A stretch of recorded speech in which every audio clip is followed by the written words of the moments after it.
ਤੁਸੀਂ ਸੁਣ ਰਹੇ ਹੋ Chawla news network Toronto CNN Toronto.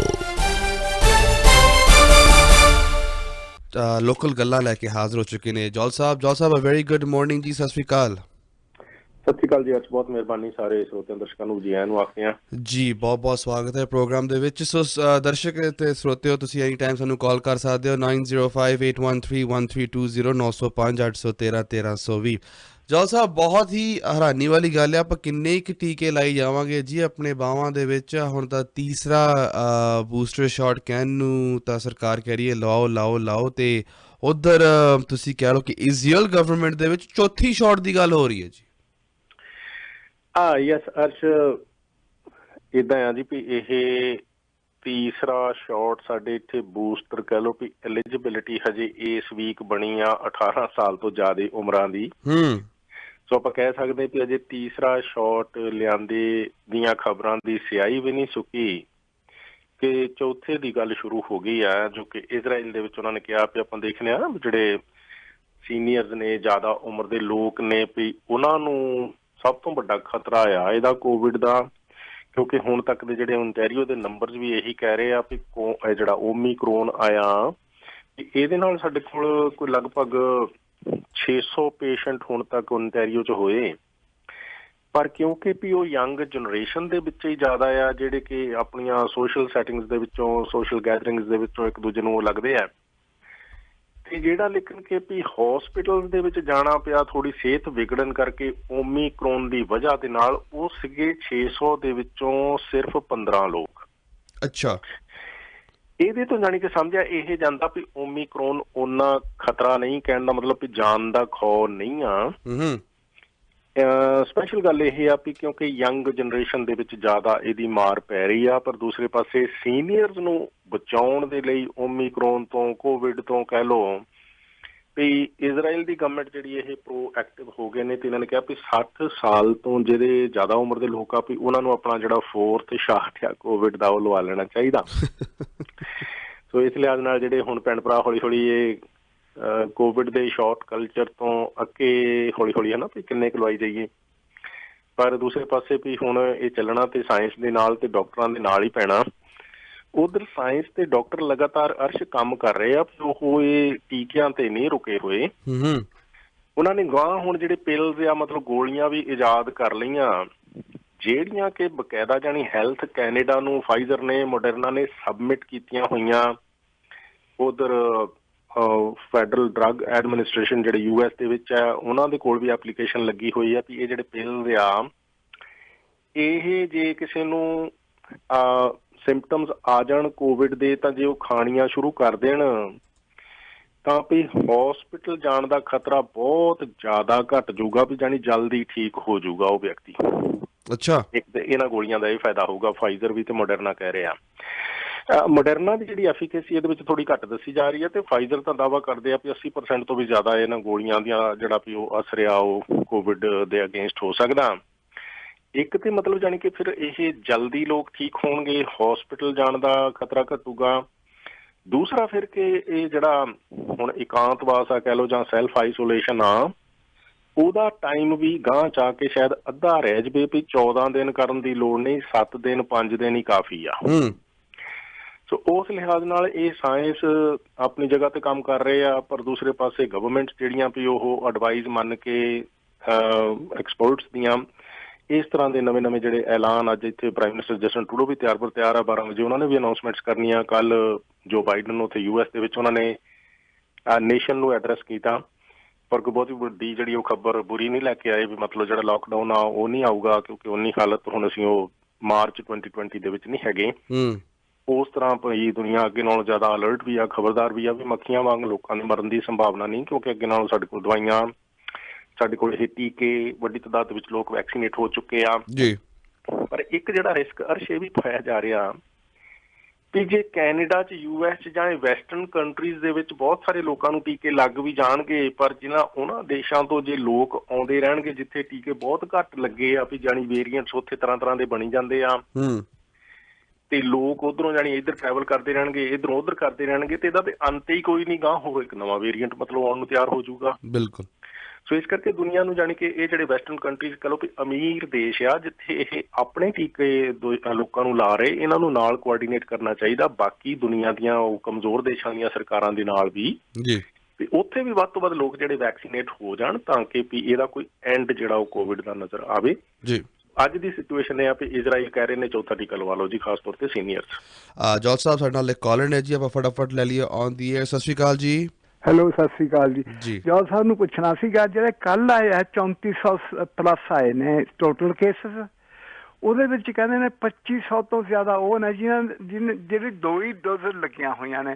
ਇਹ 3-4 ਦਿਨ ਤੋਂ ਇਹ ਨਹੀਂ ਪਤਾ ਲੱਗਿਆ ਵੀ ਫੁੱਲੀ ਵੈਕਸੀਨੇਟਡ ਦੇ ਕੇਸ ਸਗੋਂ ਵੱਧ ਰਹੇ ਨੇ, 2/3 ਆ ਰਹੇ ਨੇ। ਕੀ ਇਹਦੀ ਕੀ ਵਜ੍ਹਾ?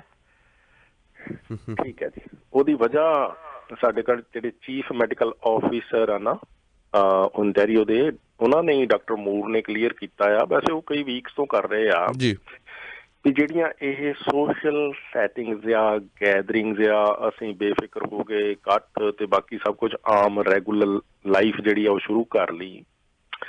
ਪਰ ਜਿਹੜੇ ਹੁਣ ਇਹ ਵੇਰੀਐਂਟਸ ਤਰ੍ਹਾਂ ਦੇ ਰੂਪ ਧਾਰ ਲਏ ਆ, ਇਸੇ ਹੀ ਜਾਣੀ ਜੋ 3400 ਨੰਬਰ ਦੱਸ ਰਹੇ ਆ ਜਾਂ ਉਹ 4700 ਦੱਸ ਰਹੇ ਆ, ਜਿੰਨੇ ਵੀ ਡੇਲੀ ਬੇਸਿਸ ਤੇ ਆਉਂਦੇ ਆ, ਤੇ ਨਾਲ ਉਹ ਇਹ ਵੀ ਦੱਸ ਰਹੇ ਆ ਵੀ ਆਲਮੋਸਟ ਜਿਹੜੇ ਪਹਿਲਾਂ ਬਿਮਾਰ ਸੀ ਉਹਨਾਂ ਚੋਂ 70-80-90% ਤੱਕ ਲੋਕ ਠੀਕ ਵੀ ਹੋ ਗਏ। ਦੂਸਰਾ ਉਹ ਦੱਸ ਰਹੇ ਆ ਵੀ ਜਿਹੜੇ ਲੋਕ ਵੈਕਸੀਨੇਟਡ ਆ ਉਹਨਾਂ ਨੂੰ ਹੌਸਪਿਟਲ ਜਾਣ ਦੀ ਲੋੜ ਨਹੀਂ ਪੈਂਦੀ, ਜੇ ਉਹ ਪੋਜ਼ਿਟਿਵ ਹੋ ਵੀ ਜਾਣ ਤੇ ਉਹ ਠੀਕ ਹੋ ਜਾਂਦੇ ਦੁਬਾਰਾ। ਮਤਲਬ ਕਿ ਉਹਨਾਂ ਦਾ ਮਰਨ ਦਾ, ਮੌਤ ਦਾ ਖਤਰਾ ਮਿਨੀਮਮ ਟੂ ਮਿਨੀਮਮ ਹੋ ਜਾਂਦਾ ਜੇ ਉਹ ਵੈਕਸੀਨੇਟਡ ਹੋਣ ਤਾਂ। ਸੋ ਤਦ ਕਰਕੇ ਵੀ ਇਹ ਡੇਲੀ ਬੇਸਿਸ ਤੇ ਹਜ਼ਾਰਾਂ ਹੀ ਜਿਹੜੇ ਨਵੇਂ ਕੇਸਿਸ ਦੇਖ ਕੇ ਸਾਨੂੰ ਡਰਨ ਦੀ ਬਜਾਏ ਇਹ ਦੇਖਣਾ ਚਾਹੀਦਾ ਵੀ ਸਾਡੀ ਜਿਹੜੀ ਹੌਸਪਿਟਲਾਈਜ਼ੇਸ਼ਨ ਆ, ਹਸਪਤਾਲ 'ਚ ਕਿੰਨਾ ਕੁ ਪ੍ਰੈਸ਼ਰ ਵੱਧ ਰਿਹਾ ਮਰੀਜ਼ਾਂ ਦਾ, ਜਿਹੜਾ ਕਿ ਸਟੇਬਲ ਹੈ ਜੀ। ਇਸੇ ਤਰ੍ਹਾਂ ਵੀ ਮੌਤਾਂ ਕਿੰਨੀਆਂ ਕੁ ਹੋ ਰਹੀਆਂ, ਮਤਲਬ ਪਰਸੋਂ 2 ਸੀਗੀਆਂ, ਉਹ ਤੋਂ ਪਹਿਲੇ ਦਿਨ 7 ਸੀਗੀਆਂ, ਆਲਮੋਸਟ ਅਸੀਂ ਸਿੰਗਲ ਡਿਜਿਟ 'ਚ ਰਹਿ ਰਹੇ ਹਾਂ, ਹੈ ਨਾ। ਸੋ ਜਿਹੜਾ ਅਸੀਂ ਸੈਂਕੜੀ ਡੈਥਸ ਦੇਖੀਆਂ ਮਾਰਚ 2020 ਤੋਂ ਬਾਅਦ ਪਰ ਡੇ, ਉਹ ਨਹੀਂ ਆ। ਸੋ ਉਸ ਲਿਹਾਜ਼ ਨਾਲ ਵੈਕਸੀਨ ਐਕਸਪਰਟਸ ਕਹਿ ਰਹੇ ਆ ਵੀ ਇਹ ਯੂਜ਼ਲੈਸ ਨਹੀਂ ਹੈ ਵੀ ਲਵਾਈ ਆ ਤੇ ਬੰਦਾ ਫਿਰ ਵੀ ਪੋਜ਼ਿਟਿਵ ਹੋ ਗਿਆ। ਪੋਜ਼ਿਟਿਵ ਤੇ ਉਹ ਅਨਵੈਕਸੀਨੇਟਡ ਹੁੰਦਾ ਤੇ ਫਿਰ ਵੀ ਹੋ ਜਾਂਦਾ, ਪਰ ਫਿਰ ਸੰਭਾਵਨਾ ਰਹਿਣੀ ਸੀ ਵੀ ਹਸਪੀਟਲ ਜਾ ਕੇ ਲੰਮੇ ਪੈਣਾ ਪੈਂਦਾ ਤੇ ਜਾਨ ਵੀ ਜਾ ਸਕਦੀ ਸੀ, ਜਿਹੜੀ ਕਿ ਵੈਕਸੀਨੇਟਡ ਕੇਸਿਸ ਦੇ ਵਿੱਚ ਏਦਾਂ ਨਹੀਂ ਆ। ਜੀ ਜੀ ਜੀ ਜੀ ਲੈਂਦੇ ਨੈਕਸਟ ਕਾਲ ਆਉਂਦੀ ਹੈ। ਸਤਿ ਸ਼੍ਰੀ ਅਕਾਲ। ਹਾਂਜੀ, ਮੈਂ ਤਾਂ ਪਰਸੋਂ ਆਪਣੇ ਬੂਸਟਰ ਵੀ ਲਵਾਇਆ ਆਈ ਹਾਂ, ਸਗੋਂ ਆਪਣੇ ਆਪ ਨੂੰ ਸਟਰੋਂਗ ਰੱਖੋ। ਅੱਗੇ ਬੁੜੇ ਬਹੁਤ ਮਰੇ, ਹੁਣ ਤਾਂ ਕਰਦਾ ਜਿੱਦਾਂ ਸਤਪਾਲ ਤੁਸੀਂ ਦੱਸਿਆ, ਸਤਿ ਸ਼੍ਰੀ ਅਕਾਲ ਸਾਰਿਆਂ ਨੂੰ। ਇਹ ਤਾਂ ਅੰਦਰੋਂ ਆਪਣੇ ਆਪ ਨੂੰ ਸਟਰੋਂਗ ਵੀ ਰੱਖੋ ਤੇ ਖਾਣਾ ਵੀ ਚੰਗਾ ਖਾਓ ਤੇ ਐਕਸਰਸਾਈਜ਼ ਵੀ ਕਰੋ, ਤਾਂ ਕਰਕੇ। Thank you Mrs Gosal, you very positive thoughts, very positive thoughts. Thank you so much, thank you so much ਜੀ।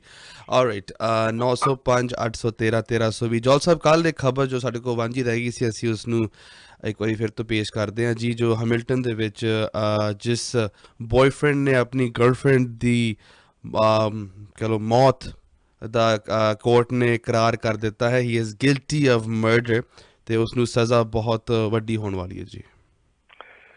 ਅਰਸ਼, ਇਸ ਤਰ੍ਹਾਂ ਵੀ ਆਂਟੀ ਗੋਸਲ ਵੀ ਜਾਣਦੇ ਹੋਣੇ ਆ ਤੇ ਸੀਨੀਅਰ ਤੋਂ ਜ਼ਿਆਦਾ ਜਾਣਦੇ ਹੋਣੇ, ਵੈਸੇ ਤੁਹਾਡੇ ਡੈਡ ਨੂੰ ਵੀ ਪਤਾ ਹੋਣਾ ਜੀ ਵੀ ਪੁਰਾਣੇ ਸਮਿਆਂ ਦੇ ਵਿੱਚ ਇੱਕ ਗੱਲ ਕਹਿੰਦੇ ਹੁੰਦੇ ਸੀ ਵੀ ਜੇ ਪਿਆਰ ਹੋਵੇ ਤੇ ਫਿਰ ਉਹ ਮਰਦਾ ਨਹੀਂ, ਉਹ ਸਦਾ ਰਹਿੰਦਾ।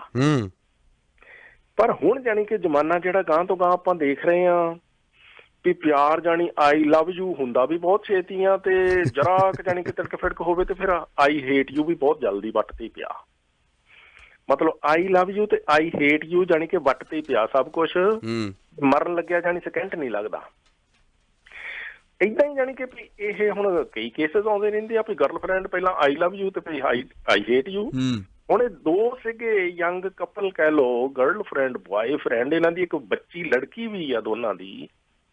ਫਿਰ ਇਹਨਾਂ ਦਾ ਬ੍ਰੇਕਡਾਊਨ ਹੋ ਗਿਆ, ਪਰ ਫਿਰ ਚਲੋ ਕਲਾ ਕਲੇਸ਼ ਚੱਲਦਾ ਰਿਹਾ, ਔਨ ਆਫ ਹੁੰਦੇ ਰਹੇ ਜੀ। ਪਰ ਜਾਣੀ ਇਹ ਬॉयਫ੍ਰੈਂਡ ਸੀਗਾ ਜਿਹੜਾ ਜਸਟਿਨ ਡਮਫਰੀ, ਹੈ ਨਾ, ਵੀ ਹੈਮਿਲਟਨ ਦੇ ਵਿੱਚ ਅਪਾਰਟਮੈਂਟ 'ਚ ਮਰਡਰ ਹੋਇਆ ਸੀਗਾ ਕੁੜੀ ਦਾ 2018 ਦੇ ਵਿੱਚ।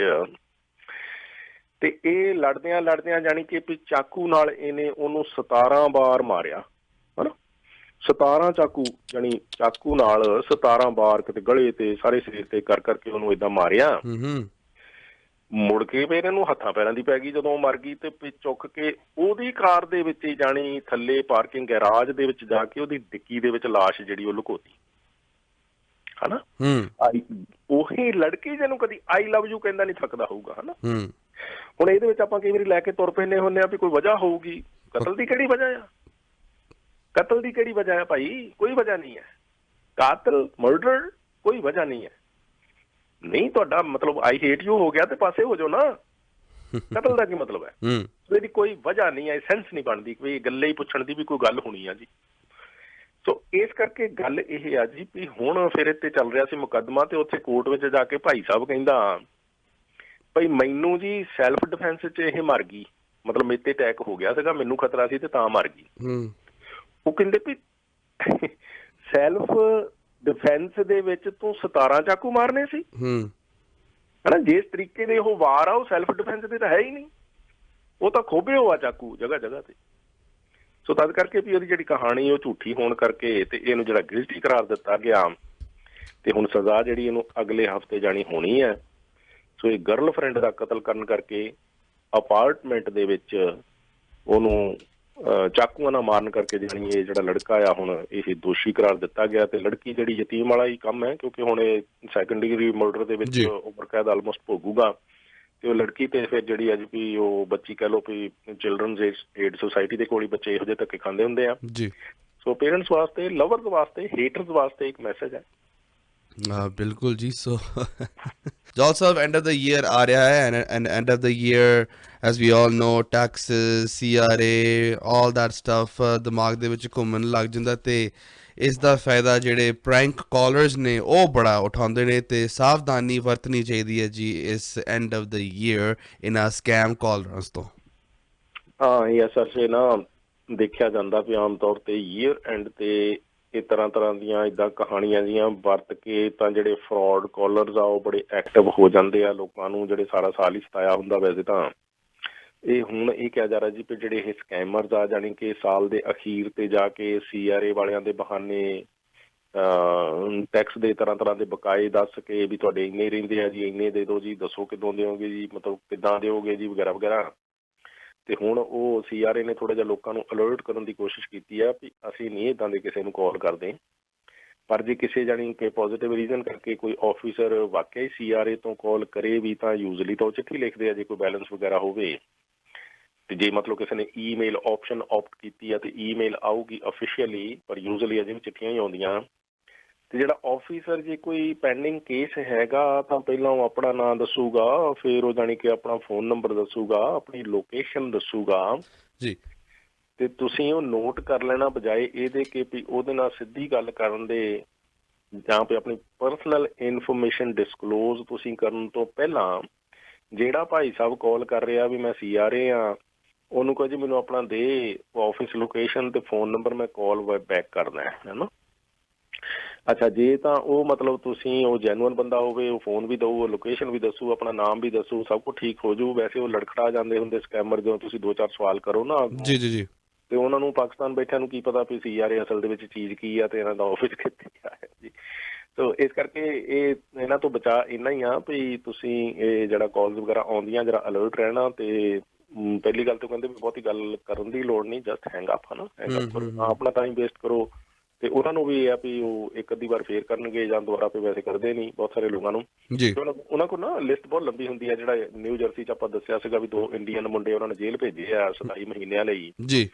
ਉਹਨਾਂ ਦਾ ਤਾਂ ਕੰਮ ਹੀ ਇੱਥੇ ਇਹ ਸੀਗਾ ਨਾ ਅਰਸ਼ ਭਈ, ਜਿਹੜੇ ਜਾਣੀ ਕਿ ਸ਼ਿਕਾਰ ਫਸ ਗਏ ਉਹਨਾਂ ਤੋਂ ਪੈਸੇ ਉਗਰਾ ਕੇ ਆਪਣੇ ਉੱਥੇ ਆਕਾਵਾਂ ਨੂੰ ਇੰਡੀਆ 'ਚ ਟਰਾਂਸਫਰ ਕਰਨੇ, ਹਨਾ। ਤੇ ਜਾਂ ਫਿਰ ਜਾਣੀ ਕਿ ਇੱਥੋਂ ਜਿਹੜੇ ਤਰ੍ਹਾਂ ਦੇ ਫੋਨ ਨੰਬਰ, ਐਡਰੈਸ ਲੋਕਾਂ ਦੇ ਕਲੈਕਟ ਕਰਕੇ ਉੱਥੇ ਇੰਡੀਆ ਪਹੁੰਚਾਉਣੇ ਵੀ ਉਹ ਉਹਨਾਂ ਨੂੰ ਕਾਲ ਕਰਕੇ ਗਾਂ ਤੰਗ ਕਰ ਸਕਣ ਜਾਂ ਫਸਾ ਸਕਣ। ਰਾਈਟ। ਸੋ ਇਸ ਤਰ੍ਹਾਂ ਦੇ ਜਿਹੜੇ ਉਹਨਾਂ ਨੇ ਚੇਲੇ ਚਾਪੇ ਆਪਣੇ ਇੱਥੇ ਕੈਨੇਡਾ ਦੇ ਵਿੱਚ ਵੀ ਜਾਂ ਬਾਕੀ ਸਾਰੀ ਦੁਨੀਆ 'ਚ ਵੀ ਖਿਲਾਰੇ ਤੇ ਖਿਲਾਰੀਆਂ ਹੈਗੇ ਆ। ਸਟੂਡੈਂਟਾਂ ਦੇ ਨਾਂ ਤੇ ਵੀ ਕਈ ਹੈਗੇ ਨੇ ਜਾਂ ਅਦਰਵਾਈਜ਼ ਵੀ ਹੈਗੇ ਆ। ਲਾਲਚ ਤਾਂ ਮਤਲਬ ਹਰ ਤਰ੍ਹਾਂ ਦੇ ਮਨੁੱਖ ਦੇ ਅੰਦਰ ਆ ਨਾ, ਭਾਵੇਂ ਬੱਚੇ ਤੋਂ ਲੈ ਕੇ ਬਜ਼ੁਰਗ ਤੱਕ ਜੀ। ਮਤਲਬ ਇਹ ਚੀਜ਼ਾਂ ਲਾਲਚ ਕਰਕੇ ਜਿਹੜਾ ਉਹ ਲੋਕ ਘਿਰਦੇ ਨੇ, ਫਸਦੇ ਵੀ ਨੇ ਤੇ ਜਾਂ ਡਰ ਕਰਕੇ, ਹਨਾ। ਸੋ ਤਦ ਕਰਕੇ ਇਹ ਆ ਵੀ ਡਰਨ ਦੀ ਲੋੜ ਕੋਈ ਨਹੀਂ। ਜੇ ਕੋਈ ਬਕਾਇਆ ਹੋਇਆ ਤੇ ਦੇਣ ਲਈ CRA ਜਿਹੜਾ ਉਹ ਸਫੀਸ਼ੀਐਂਟ ਕਮਿਊਨੀਕੇਸ਼ਨ ਤੇ ਸਫੀਸ਼ੀਐਂਟ ਜਿਹੜਾ ਜੀ ਲੋਕਾਂ ਨੂੰ ਟਾਈਮ ਦਿੰਦੇ ਨੇ ਤੇ ਇੱਕਦਮ ਤੱਥ ਪੜਾਤ ਚੋਂ ਕਰਨ ਨੂੰ ਕੁਝ ਨਹੀਂ ਕਹਿੰਦੇ। Jalsa, we live in a work from home and ਅਸੀਂ ਆ ਜਿਹੜਾ ਪੈਂਡੈਮਿਕ ਨੇ ਤਾਂ ਕਾਫੀ ਦਰਵਾਜ਼ੇ ਖੋਲ੍ਹੇ ਵੀ ਨੇ ਐਂਡ ਕਈਆਂ ਬਿਜ਼ਨਸਿਸਾਂ ਦੇ ਦਰਵਾਜ਼ੇ ਬੰਦ ਵੀ ਕੀਤੇ ਹੋਏ ਨੇ, ਪਰੰਤੂ ਕਿਬੈਕ ਦੇ ਵਿੱਚ ਜੋ ਕੋਰਟ ਨੇ ਡਿਸਾਈਡ ਕੀਤਾ ਹੈ ਕਿ ਜਿਹੜੇ ਵਰਕ ਫਰਮ ਹੋਮ ਲੋਕ ਨੇ ਉਹ ਵੀ ਬੈਨੀਫਿਟ ਵਾਸਤੇ ਕੁਆਲੀਫਾਈ ਕਰਨਗੇ for disability benefits. Yes Arsh, ਕਿਉਂਕਿ ਵੀ ਇਹ ਕੋਵਿਡ ਕਰਕੇ ਨਾ ਪ੍ਰੋਲੋਂਗ ਹੁੰਦਾ ਜਾ ਰਿਹਾ ਵੀ ਲੋਕਾਂ ਨੂੰ ਆਫਿਸਿਸ ਦੇ ਵਿੱਚ ਜਾਣ ਦੀ ਬਜਾਏ ਜਾਣੀ ਘਰਾਂ ਤੋਂ ਕੰਮ ਕਰਨਾ ਪੈ ਰਿਹਾ। ਉਹਦੇ ਕਰਕੇ ਫਿਰ ਜਾਣੀ ਜਿਹੜੇ ਕੰਮਾਂ ਤੇ ਪਹਿਲਾਂ ਕੋਈ ਐਕਸੀਡੈਂਟ ਵਾਪਰ ਜਾਂਦੇ ਸੀਗੇ ਤੇ ਉਹ ਫਿਰ ਜਾਣੀ ਕਿ ਵਰਕ ਪਲੇਸ ਐਕਸੀਡੈਂਟ ਟਰੀਟ ਹੁੰਦਾ ਸੀ ਤੇ ਕੰਪਨਸੇਸ਼ਨ ਜਿਹੜਾ ਜੀ ਵੀ ਉਹ ਮਿਲ ਸਕਦਾ ਹੁੰਦਾ ਸੀਗਾ ਡਿਸਏਬਲ ਹੋਏ ਵਰਕਰ ਨੂੰ। ਪਰ ਹੁਣ ਜੇ ਵੀ ਜਾਣੀ ਘਰਾਂ ਦੇ ਵਿੱਚ ਹੀ ਐਕਸੀਡੈਂਟ ਹੋਵੇ ਤਾਂ ਕਈ ਏਮਪਲੋਇਰ ਏਅਰ ਕੈਨੇਡਾ ਵਰਗੇ ਵੀ ਜਾਣੀ ਇਹੋ ਜਿਹੇ ਹੈਗੇ ਆ ਵੀ ਉਹ ਕਹਿੰਦੇ ਵੀ ਤੁਸੀਂ ਤਾਂ ਘਰੇ ਡਿੱਗੇ ਹੋ ਜੀ, ਸਾਡਾ ਇਹਦੇ ਵਿੱਚ ਤਾਂ ਮਤਲਬ ਹੀ ਕੋਈ ਨਹੀਂ, ਤੁਸੀਂ ਕਿਹੜਾ ਸਾਡੇ ਦਫ਼ਤਰ 'ਚ ਸੀਗੇ। ਰਾਈਟ। ਹੁਣ ਇਹ ਏਅਰ ਕੈਨੇਡਾ ਦਾ ਹੀ ਇੱਕ ਕੇਸ ਸੀਗਾ ਜਿਹੜਾ ਕਿਊਬੈਕ ਦੀ ਕੋਰਟ ਦੇ ਵਿੱਚ ਗਿਆ ਸੀਗਾ ਤੇ ਉਹ ਕੋਈ ਲੇਡੀ ਸੀ, ਮਤਲਬ ਕਸਟਮਰ ਸਰਵਿਸ ਆਪਣੇ ਘਰੋਂ ਜਿਹੜਾ ਕਾਲ ਸੈਂਟਰ ਦੇ ਵਿੱਚ ਕੰਮ ਕਰਦੀ, ਜਿਹੜੇ ਟਿਕਟਾਂ ਬੁੱਕ ਕਰਦੇ ਨੇ, ਰੀਬੁੱਕ ਕਰਦੇ ਨੇ ਜਾਂ ਇਸ ਤਰ੍ਹਾਂ ਦੀ ਸਰਵਿਸ ਆ ਏਅਰ ਕੈਨੇਡਾ ਦੀ, ਤੇ ਉਹ ਘਰੋਂ ਹੀ ਜਾਣੀ ਕਾਲ ਜਿਹੜੀਆਂ ਲੈਂਦੀ ਸੀ। ਫਿਰ ਉਹ ਆਪਣੇ ਰੂਮ ਚੋਂ ਜਾਣੀ ਉੱਪਰਲੀ ਮੰਜ਼ਿਲ ਤੋਂ ਜਦੋਂ ਲੰਚ ਬ੍ਰੇਕ ਤੇ ਥੱਲੇ ਜਾਣ ਲੱਗੀ ਤੇ ਪੌੜੀਆਂ ਤੋਂ ਤਿਲਕ ਕੇ ਉਹ ਥੱਲੇ ਡੇਪੀ ਤੇ ਸੱਟਾਂ ਉਹਦੇ ਲੱਗੀਆਂ। ਤੇ ਉਹਨੇ ਕਿਹਾ ਜੀ ਵੀ ਮੈਂ ਤਾਂ ਜਿੱਦਾਂ ਕੰਮ ਤੇ ਹੁੰਦੇ ਆ ਤੇ ਆਪਣਾ ਲੰਚ ਬ੍ਰੇਕ ਹੁੰਦੀ ਆ ਤੇ ਨਿਕਲਦੇ ਆ ਲੰਚ ਕਰਨ ਵਾਸਤੇ, ਤੇ ਉਹ ਸਿਚੁਏਸ਼ਨ ਸੀਗੀ। ਪਰ ਏਅਰ ਕੈਨੇਡਾ ਉਹਨਾਂ ਨੇ ਨਾ ਕਰਤੀ ਵੀ ਨਹੀਂ ਤੁਸੀਂ ਜਿਹੜਾ ਜੀ ਕੰਪਨਸੇਸ਼ਨ ਵਾਸਤੇ ਐਲੀਜੀਬਲ ਨਹੀਂ ਹੈਗੇ, ਕਿਉਂਕਿ ਇੱਕ ਤਾਂ ਤੁਸੀਂ ਕੰਮ ਤੇ ਦਫ਼ਤਰ 'ਚ ਨਹੀਂ ਸੀਗੇ, ਦੂਸਰਾ ਇਹ ਆ ਜੀ ਤੁਹਾਡਾ ਜਿਹੜਾ ਇਹ ਤੁਸੀਂ ਬ੍ਰੇਕ ਤੇ ਜਾਣੀ ਜਾ ਰਹੇ ਸੀ, ਕੰਮ ਦੇ ਦੌਰਾਨ ਸੱਟ ਨਹੀਂ ਸੀ ਲੱਗੀ। ਏਦਾਂ ਦੇ ਉਹਨਾਂ ਦੀ ਰੀਜ਼ਨਸ ਜਿਹੜੇ ਆਪਣੇ ਬਣਾਏ ਸੀਗੇ। ਪਰ ਫਿਰ ਹੁਣ ਇਹ ਆ ਜੀ ਵੀ ਕਿਊਬੈਕ ਦੇ ਵਿੱਚ ਇਹ ਹੁੰਦਾ ਵੀ ਜੇ ਤਾਂ ਅਨਇੰਪਲੋਇਮੈਂਟ ਤੁਸੀਂ ਬੈਨੀਫਿਟ ਲੈਂਦੇ ਆ ਫਿਰ ਤੁਹਾਨੂੰ ਇਨਕਮ ਤੋਂ 55% ਮਿਲਦੇ ਆ, 55% ਮਤਲਬ ਥੋੜੇ ਅੱਧੇ ਹੀ ਲਾ ਲਓ ਤਨਖਾਹ ਤੋਂ। ਪਰ ਜੇ ਇਹ ਜਾਣੀ ਕਿ ਵਰਕ ਪਲੇਸ ਜੇ ਕੋਈ ਇੰਜਰੀਜ਼ ਹੋਣ ਉਹਦੇ ਕਰਕੇ ਕੰਪਨਸੇਸ਼ਨ ਦੀ ਜਿਹੜੀ ਸੈਲਰੀ ਆ ਉਹ ਮਤਲਬ ਉਹਦਾ 90% ਬੈਨੀਫਿਟ ਦੇ ਵਿੱਚ ਜਿਹੜਾ ਮਿਲਦਾ ਜੀ ਉਹ ਵੀ 2 ਸਾਲ ਤੱਕ ਮਿਲ ਸਕਦਾ। ਸੋ ਤਦ ਕਰਕੇ ਇਹ ਹੈ ਜੀ ਵੀ ਫਰਕ ਬਹੁਤ ਵੱਡਾ ਹੋਣ ਕਰਕੇ ਇਹ ਲੇਡੀ ਨੇ ਫਿਰ ਅਪੀਲ ਕੀਤੀ ਸੀ ਤੇ ਅਪੀਲ ਵਾਕਈ ਹੁਣ ਇਹ ਜਿੱਤ ਗਈ ਆ। ਆਪਣੇ ਆਪ ਦੇ ਵਿੱਚ ਇਹ ਪ੍ਰੈਸੀਡੈਂਟ ਕੇਸ ਹੋਊਗਾ ਵੀ ਇਸ ਤਰ੍ਹਾਂ ਦਾ ਪਹਿਲਾਂ ਨਹੀਂ ਹੋਇਆ ਜੀ।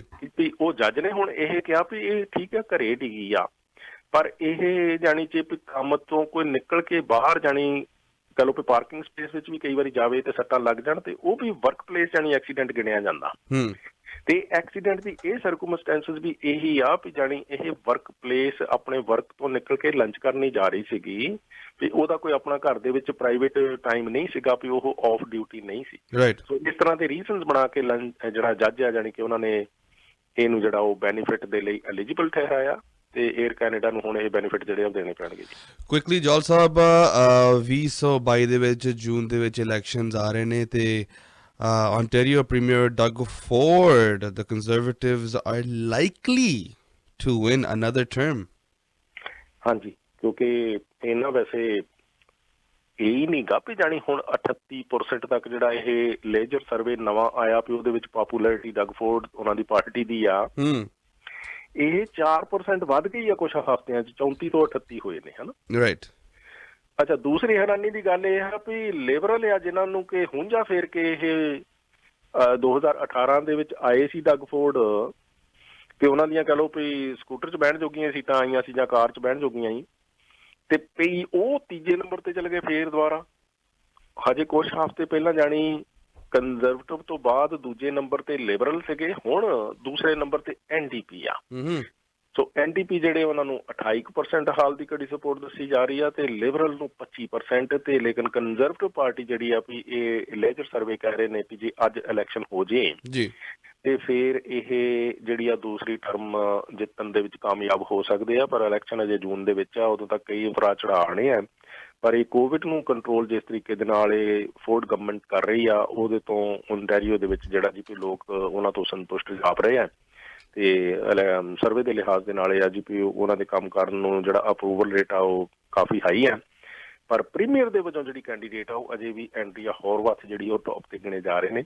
ਪਰ ਕੁੱਲ ਮਿਲਾ ਕੇ ਵੀ ਜੇ ਇਲੈਕਸ਼ਨ ਹੋਵੇ ਤੇ ਕੰਜ਼ਰਵੇਟਿਵ ਪਾਰਟੀ ਜਿਹੜੀ ਆ ਉਹ ਕਾਫੀ ਅੱਗੇ ਦੱਸੀ ਜਾ ਰਹੀ ਹੈ। ਕਿਆ ਬਾਤ ਹੈ। Let's see what happens in June 2022 all the best to all the parties and ਅੱਜ ਕੱਲ ਕਾਫੀ ਜਿਹੜੇ ਕੈਂਡੀਡੇਟਸ ਨੇ ਉਹ ਰੈਡੀ ਹੋ ਰਹੇ ਨੇ ਜੀ ਐਡਵਾਂਸ ਦੇ ਵਿੱਚ ਬਸ ਇਹ ਕ੍ਰਿਸਮਸ ਨਵੇਂ ਸਾਲ ਤੋਂ ਬਾਅਦ ਫਿਰ ਆਹੀ ਕੰਮ ਹੋਣਾ ਆਹੀ ਗੱਲਾਂ ਸੁਣਨੀਆਂ ਆਪਾਂ ਪਰ again all the best to all the candidates Jaul Sahib the number ਦੇ ਦਾ ਫਟਾਫਟ ਤੁਸੀਂ ਐਨੀ ਟਾਈਮ ਗੱਲਬਾਤ ਕਰ ਸਕਦੇ ਹੋ 4168953784 ਇਹਨਾਂ ਦੇ WhatsApp ਗਰੁੱਪ ਦੇ ਵਿੱਚ ਸ਼ਾਮਿਲ ਹੋ ਕੇ all the updated news all the updated ਗੱਲਾਂ ਤੁਸੀਂ ਜੌਲ ਸਾਹਿਬ ਦੀ ਵੀਡੀਓਜ਼ ਵੀ ਇਸ ਦੇ ਵਿੱਚ ਪਾਉਂਦੇ ਨੇ ਤੁਸੀਂ ਦੇਖ ਸਕਦੇ ਹੋ ਸੁਣ ਸਕਦੇ ਹੋ ਇਹਨਾਂ ਨਾਲ ਕੋਈ ਗੱਲਬਾਤ ਕਰਨਾ ਚਾਹੁੰਦੇ ਹੋ ਤਾਂ 4168953784 4168953784 ਜੌਲ ਸਾਹਿਬ ਟਾਈਮ ਦੇਣ ਵਾਸਤੇ ਬਹੁਤ ਬਹੁਤ ਧੰਨਵਾਦ ਥੈਂਕ ਯੂ ਜੱਜ ਬਹੁਤ ਮਿਹਰਬਾਨੀ ਜਾਣ ਤੋਂ ਪਹਿਲਾਂ ਇੰਨਾ ਕਹਿ ਦਈਏ ਕਿ ਜਿਹੜੇ ਸਾਹਿਬਜ਼ਾਦੇ ਵੱਡੇ ਸਾਹਿਬਜ਼ਾਦੇ ਬਿਲਕੁਲ ਉਹਨਾਂ ਦਾ ਸ਼ਹੀਦੀ ਦਿਹਾੜਾ ਅੱਜ ਹੈ ਜੀ ਕਿਉਂਕਿ ਆਪਾਂ ਨਵੰਬਰ 'ਚ ਜਦੋਂ ਦਸੰਬਰ ਆਉਣਾ ਸੀ ਦੱਸ ਰਹੇ ਸੀ ਭੈਣ ਭਰਾਵਾਂ ਨੂੰ ਪਤਾ ਹੀ ਆ ਵੀ ਹਿਸਟਰੀ ਦਾ ਪਾਰਟ ਹੈ ਵੀ ਦਸੰਬਰ ਮਹੀਨੇ ਦਾ ਇਹ ਔਖਾ ਹਫਤਾ ਤੀਜਾ ਹੁੰਦਾ ਜੀ